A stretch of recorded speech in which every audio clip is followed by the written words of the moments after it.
Saya takut saya gagal, saya takut nilai saya kurang, tapi terus takut gak lulus gitu. Itu sih.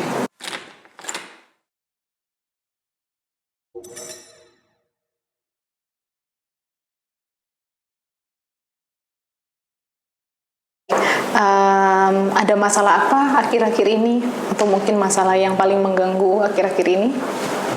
Saya belakangan ini sering cemas tuh. Cemas saya tuh kayak tiap hari itu cemas, nggak bisa tenang hidup saya. Oh ya, apa yang membuat cemasnya ini muncul?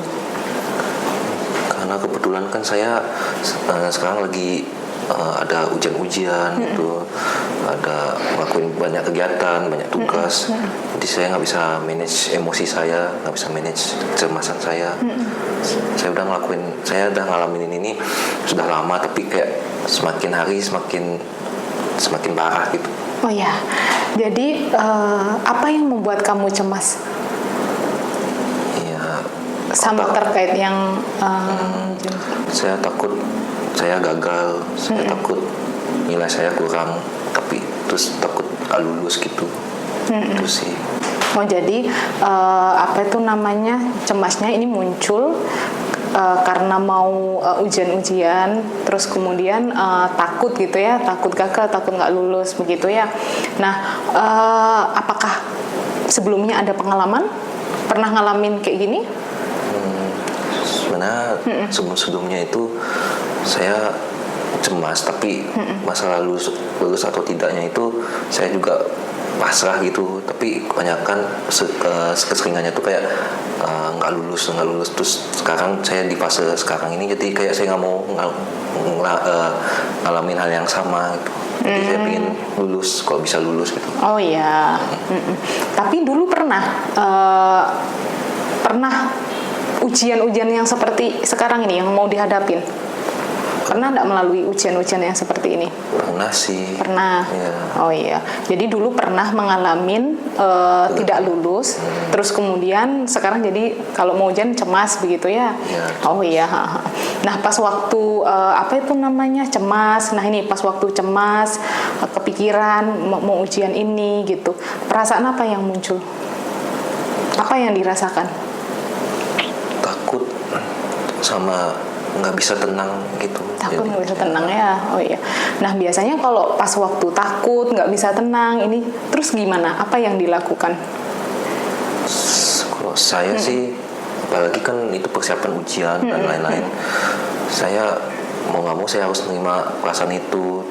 Terus ya belajar, mau persiapan belajar atau apa gitu, ngelakuin kegiatan, tapi dengan rasa yang cemasnya itu masih ada. Terus kayak saya anggapnya overthinking mungkin atau gimana gitu ya. Ya. Tapi biasanya pas cemas kamu muncul itu kamu jadi bagaimana? Kayak jadi saya biasanya kalau kayak gitu kadang suka bisa sering lupa atau nggak fokus sama pekerjaan saya saat itu gitu. Kadang sampai karena itu saya dimarah gitu atau ya diingetin itu ya. Jadi sering nggak fokus gitu ya, sering fokus. Oke, baik. Nah, terus kamu kan tadi bilang tuh sebelumnya kan sebenarnya sudah pernah melalui ujian-ujian yang hampir mirip seperti ini ya. Nah, terus apakah dulu itu kamu selalu gagal gitu? Sebenarnya? Kebanyakan sih gitu ya, tapi ada yang lulus, cuman kebanyakannya gagal gitu. Tapi kan ada ya saat itu yang lulus. Ada oh sih. Ya, baik. Nah terus sekarang begini, kamu cemas ketika akan menghadapi ujian, kamu takut gagal begitu ya. Nah terus apakah ada bukti gitu bahwa kamu tuh sudah pasti nanti akan gagal? Kalau saya sih ngerasanya bukan bukti ya, kayak saya firasat gitu, bakal gagal. Tapi kadang biasanya itu kadang kejadian, kadang enggak gitu. Tapi mungkin perasaan saya gitu, itu yang bikin saya cemas gitu. Jadi firasat aja ya. Jadi kayak firasat nanti bakal cemas. Tapi kan tadi bilang bahwa kadang firasatnya itu kadang benar dan kadang ada tidak ya. Baik. Nah terus terus kamu cemas terus kemudian takut akan gagal gitu ya. Nah, seberapa yakin gitu kamu kecemasanmu ini, ketakutanmu akan gagal ini? Itu maksudnya seberapa kayak gimana ya? Jadi kayak contohnya tadi kamu kan bilang gitu, oh saya firasat gitu, nanti akan firasat akan gagal gitu. Nah, kamu seberapa yakin kamu meyakini bahwa firasatmu ini atau ketakutanmu ini akan beneran gagal gitu? Lebih besar sih daripada keyakinan untuk lulusnya, karena iya, karena saya ngerasa kayak misalnya saya yakin lulus, totonya gagal atau nggak lulus, itu saya ngedown atau enggak, saya jadi merasa bersalah gitu. Jadi saya selama ini kayak apapun yang saya alamin, misalnya apapun ujian atau tugas, saya selalu berpikirnya yang mungkin negatif, atau maksudnya berpikir aduh bakal nggak lulus atau gimana. Dari situ jadi cemas ya. Baik. Nah, tadi kan kamu sudah mengatakan juga ya bahwa sebenarnya kan memang tidak ada bukti untuk kamu kecemasanmu terus nanti akan jadi gagal gitu ya. Nah, terus kira-kira nih apakah kecemasanmu terhadap ujian yang akan datang itu ada manfaatnya gitu, ada gunanya di kamu gitu?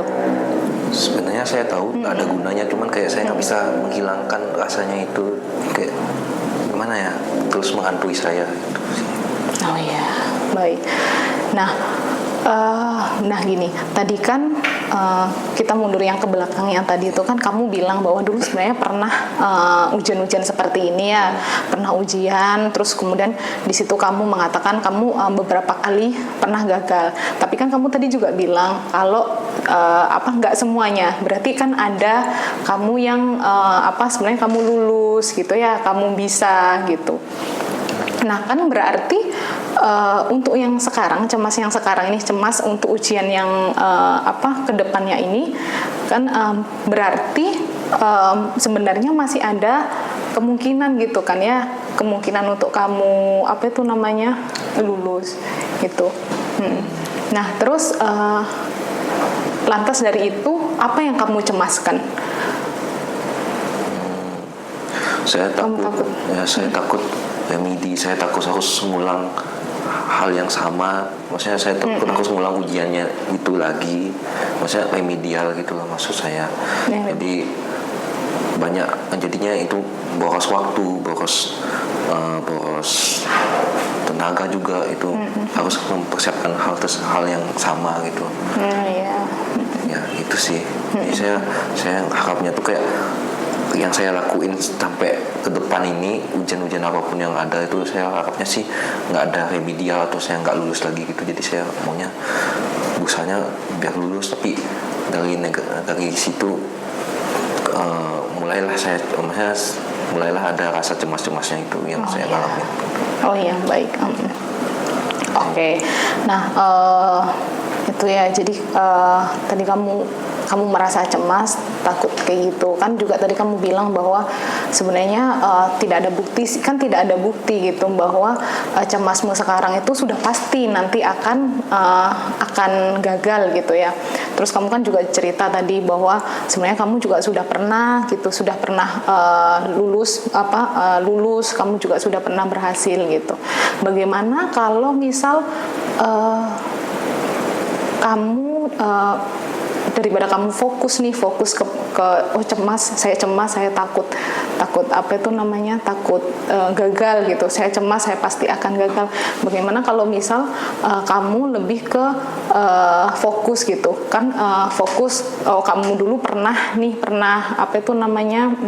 lulus gitu ya, pernah tidak gagal dulu gitu, jadi lebih fokus ke sana. Jadi kamu lebih mungkin kamu lebih fokus belajar atau fokus mempersiapkan untuk ujiannya gitu ya, daripada kamu cemas. Tadi kan kamu juga bilang bahwa ketika kamu cemas kamu jadi banyak kepikiran gitu ya, jadi nggak bisa fokus. Nah gitu ya. Nah terus kan kamu tadi hanya bilang kayak takut, cemasnya ini terus cemas sama apa itu namanya, takut gitu ya, takut nggak lulus.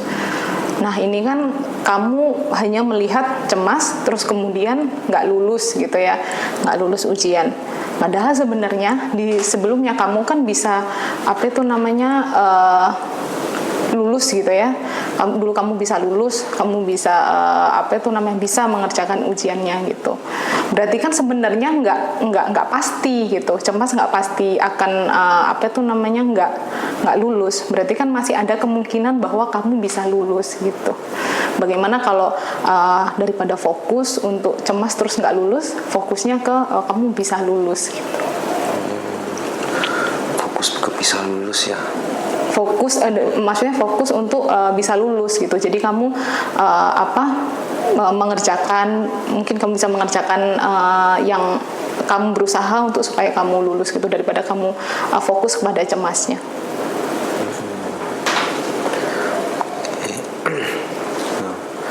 Iya sih, tapi apa ya, saya yang terakhir saya bilang lulus itu, saya rasa saya lulus itu karena saya beruntung aja saat itu. Saya mikirnya begitu, karena dibanding hal-hal apa yang saya laluin semuanya tuh, ujian-ujian yang saya laluin, kayak usahanya itu sama rata, maksudnya sama, tapi cuman itu aja yang lulus. Saya ngerasanya itu karena dari situ saya mikirnya, oh saya beruntung gitu. Jadi ya gitu sih. Oh iya. Nah, dulu pas waktu kamu akan menghadapi ujian yang sama ini, biasanya dulu kamu bagaimana mempersiapkannya? Apa yang kamu persiapkan saat itu? Ya belajar sih sebisa saya aja sih. Belajar ya? Belajar semampu saya aja. Aku tutor ya. Oh iya. Oh iya. Coba aku perlihatkan kesalahannya ya. Maksudnya bukan kesalahan sih, perbaikannya. Saya ulang lagi ya dari pertanyaan tadi itu. Tadi kamu bilang selalu berpikir negatif. Iya, selalu berpikir negatif. Itu gimana? Ya karena saya sebelumnya tuh memang sering gagal gitu. Jadi jadi saya nggak bisa berpikir sebuah harapan itu untuk lulus. Jadi saya karena kamu sering gagal, maka ujian kedepannya apakah juga pasti gagal? Saya sih mungkin karena saya sering gagal, saya jadi mikirnya kayak gitu sih. Pasti gagal gitu. Karena kamu sering gagal, maka kamu berpikir bahwa ke depan itu akan gagal. Akan gagal. Ya. Pasti atau hanya kemungkinan ada gagal? Kemungkinan sih kayaknya kemungkinan. Kemungkinan gagal ya. Kalau itu batasannya adalah kemungkinan, artinya kan ada juga kemungkinan lulus kan?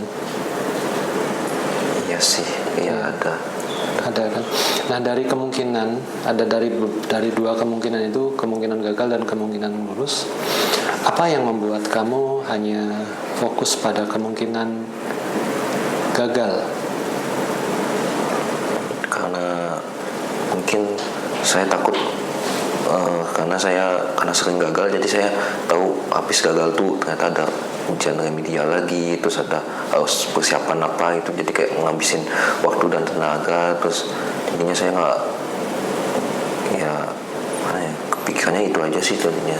Takut ngabisin waktu dan tenaga kalau pada akhirnya gagal. Ya. Jadi itu alasanmu memilih kemungkinan yang paling buruk. Padahal ada kemungkinan baik di mana ya lulus-lulus saja. Iya kan? Iya sih. Tapi saya mau hilangin rasa cemas saya ini biar apapun yang saya alamin tuh, apapun ujian yang saya laluin tuh kayak nggak ada rasa cemas, kayak ya udah jalanin terus masalah gagal atau enggaknya tuh belakangan. Cuman saya udah memiliki pikiran kayak gitu, cuman kayak ujung-ujungnya gagal. Maksudnya bukan ujung-ujungnya sih, kayak lebih sering gagal, tapi dibanding berhasil, cuman kayak saya menurunkan ekspektasi saya sehingga biar saya nggak terlalu kecewa gitu, nggak terlalu senang gitu. Jadi kamu sudah melakukan, jadi ambil aja dulu.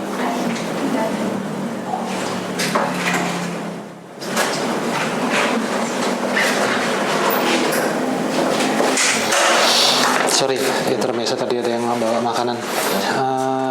Apa namanya tadi? Kamu lebih sering gagal daripada berhasil, dan itu membuat kamu takut kalau berjaga-jaga, berpikir bahwa apapun yang kamu lakukan ke depannya kemungkinan besar akan gagal. Gitu. Secara fakta sudah terbukti ya kalau lebih banyak gagalnya. Iya.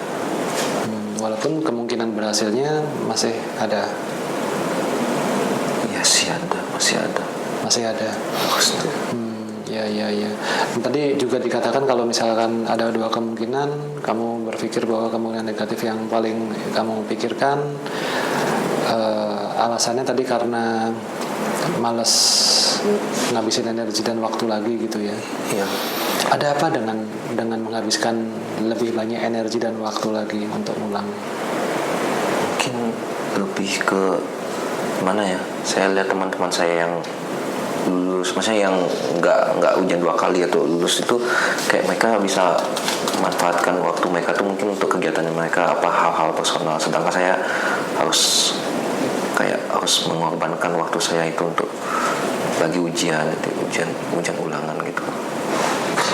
Ini masalahnya membandingkan dengan orang lain ya. Iya. Seandainya misalkan teman lain tidak mereka juga gagal semua, ngulang semua, apakah perasaan ini masih muncul?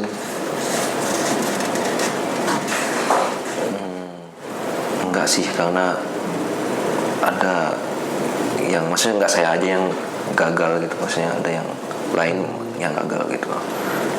Oh, ini kegagalan ini ujung-ujungnya adalah kegagalan akibat kamu membandingkan dengan yang lain atau kegagalan menurut versimu sendiri pada akhirnya?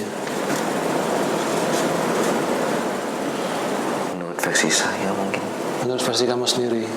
Padahal sebenarnya tadi dikatakan kalau teman lain gagal, kamu juga nggak merasa bersalah gitu kan? Iya. Artinya kamu kan membandingkan tuh jadinya dengan orang lain.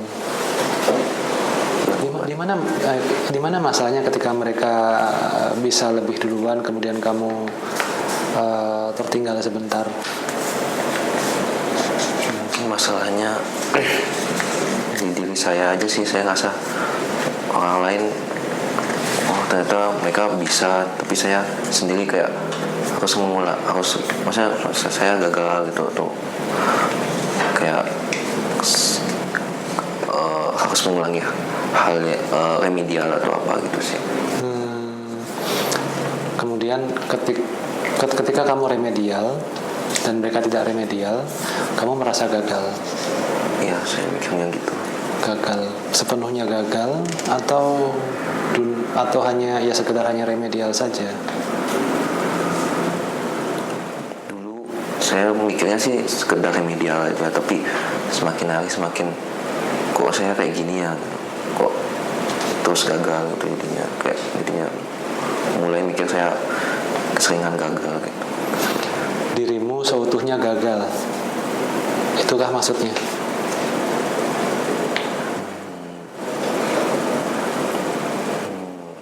Nggak seutuhnya sih. Nggak seutuhnya. Maksudnya kan gini, ini kan kalau kita ngomongin konteksnya adalah di uji remedial atau apa kan, itu kan gagal di ujian, pada akhirnya mengulang dan pada akhirnya akan lulus juga kan. Yes. Tak berapa kali pengulangan gitu loh. Nah, apa yang membuatmu berpikir kalau hal sebatas remedial ujian saja, di mana itu hanya menjadi porsi kecil dari sebagian hidupmu, kamu jadikan sebagai sebuah kegagalan dari keseluruhan hidupmu, hanya karena kamu tidak bisa menikmati waktu luangmu ketika teman-teman lain sudah bisa menikmati waktu luangnya.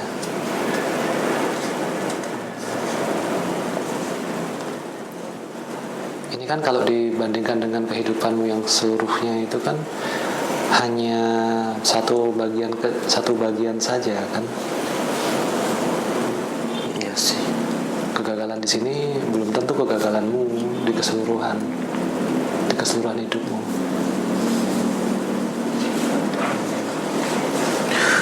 Iya, iya sih dok. Cuman saya takut kayak apa yang saya lakuin apa yang saya alamin sekarang tuh kayak itu mempengaruhi saya ke depannya gitu dok. Jadi kayak kegagalannya saya sering alamin itu jadi kayak membentuk masa depan saya ke depannya gitu. Kegagalan yang kamu alami membentuk kegagalan di masa depan. Apakah kamu bisa menebak masa depan seperti apa? Enggak sih. Enggak. Artinya kan belum ada korelasi pasti kan antara kegagalan sekarang dengan kegagalan di masa depan kan? Iya. Belum ada.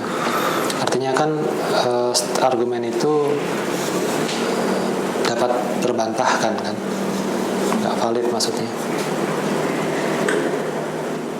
Iya. Lalu apakah kamu masih merasa terbebani dengan itu? Kalau kamu sudah mengatakan bahwa ini semua nggak ada korelasinya, tidak logis, tidak pantas membuat cemas.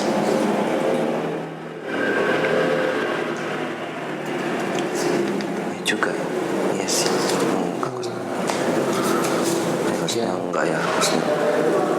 Ya juga ya nggak ya harusnya gitu. Gitu. Nah sekarang apakah masih ada hal lain yang membuat cemas? Kalau semua variabelnya sudah dibahas.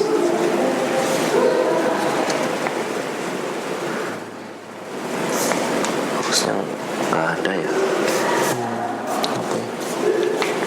Ya, terima kasih banyak. Nanti saya gantian sama residennya. Nanti residennya saya wawancara untuk ini ya. Oh, Terima kasih. oh ya. Kasih. Maaf dok. Enggak.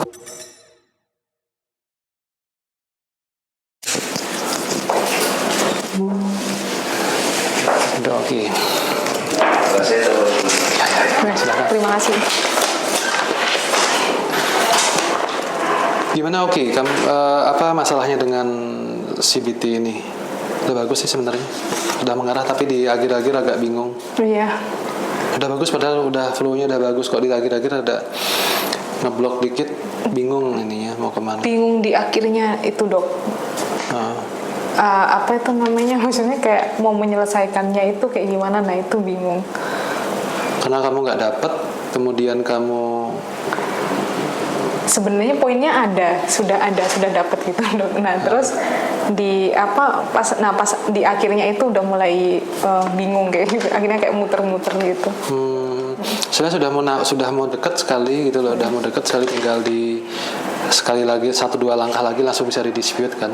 Tapi malah belum mendispute itu, belum menggoyang itu dengan sempurna. Kayak misalnya ada lebih besar, apakah pasti gagal? Ya gagal, kemudian firasat kegagalan lebih besar dari firasat kelulusan. Kemudian selalu berpikir negatif.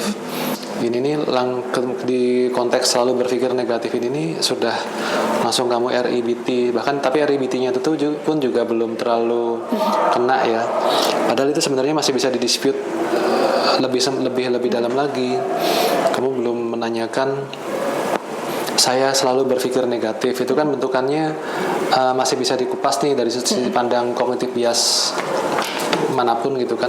Salah satunya selektif abstraksi. Misalnya konteks saya selalu berpikir negatif digoyang dengan apa yang membuat hanya kemungkinan buruk saja yang dipilih. Gitu. Padahal ada kemungkinan lain yang baik gitu kan. Baik. Kemudian dia sebutkan bahwa pada pada kejadian-kejadian sebelumnya itu tuh kemungkinan buruk lebih banyak dari kemungkinan baik. Oke. Artinya di situ ya sudahlah, kita nggak usah dispute lagi karena emang ada data yang dia sanggah gitu kan. Nah kemudian mengalir lagi, tadi waktu tak ganti itu loh, mengalir lagi.